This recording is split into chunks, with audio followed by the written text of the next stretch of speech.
السلام علیکم ورحمۃ اللہ وبرکاتہ.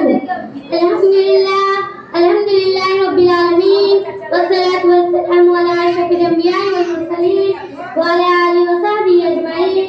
اما بعد. میری پیاری بہنوں، 15 اگست کا دن ہر بھارتی کے لیے خوشی اور مسرت کا دن ہے، کیونکہ اس دن ہمیں انگریزوں کی غلامی سے آزادی ملی. یہ آزادی ہمیں تحفے میں نہیں ملی، بلکہ لاکھوں قربانیاں اور لمبی جدوجہد اور بے شمار تکلیفوں کے بعد حاصل ہوئی ہیں.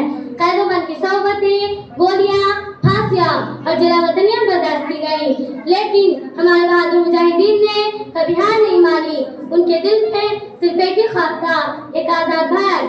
بھگت سنگھ، سنگھ دیو، راج گوڑ نے ہنستے ہنستے اپنی جان دی، اور سبھاش چندر بوس نے تم مجھے خون دو میں تمہیں آزادی دوں گا کا نعرہ دے کر نوجوانوں کے دلوں میں ایک جوش بڑھا. لاکھوں مسلمان، ہندو، مسلم، سکھ، عیسائی سب نے مل کر جدوجہد کی کہ یہ بھارت ہم سب کا ہے. ہم ایک آزاد فضا میں سانس لے رہے ہیں، اسکول جا رہے ہیں، اپنے جینے کا حل رکھتے ہیں. یہ سب انہیں قربانی کی وجہ سے ہے. ہمیں چاہیے کہ ہم آزادی کی قدر کریں، اسے بچائے رکھنے کے لیے اتحاد، ایمانداری اور اپنا شعار بنائے.